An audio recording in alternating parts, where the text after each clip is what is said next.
Bom dia, é isso aí. Passando aqui para aprender hoje uma lição ainda lá no segundo livro dos Reis, capítulo de número 6. E de repente você não leu, mas eu quero compartilhar isso com você. Aquele rei daquele lugar estava caminhando em cima das muralhas. Aí uma mulher grita por ele, chama por ele, e ele pergunta o que poderia fazer por ela.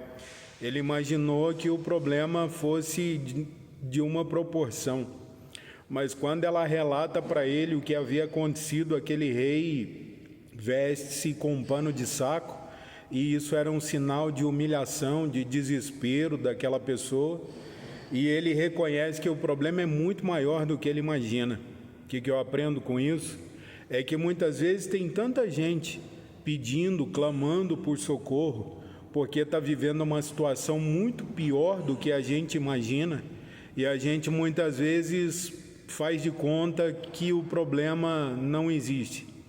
Aquele rei, quando ele faz a pergunta, ele diz assim: tá, o que eu posso fazer por você? É uma eira? É um lagar? Porque naquele lugar as pessoas estavam com fome, e o rei achou que aquela mulher só estava reivindicando um alimento. Mas, na verdade, o problema era muito maior. O que eu aprendo com isso? Exatamente isso. Pare para ouvir um pouquinho quem está do seu lado.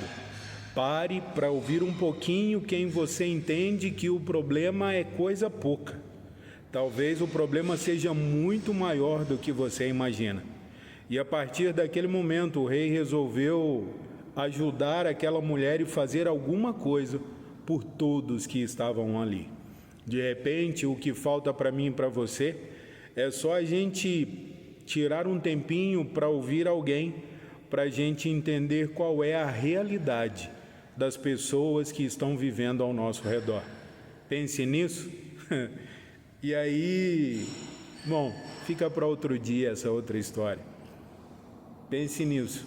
Ouça mais.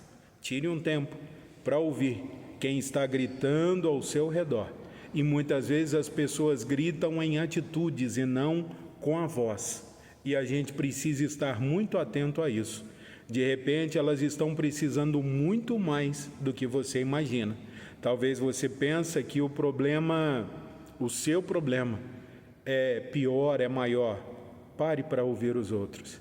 Você vai entender que você, apesar de estar vivendo em dificuldade, você vai poder ajudar e muito as pessoas que estão ao seu redor.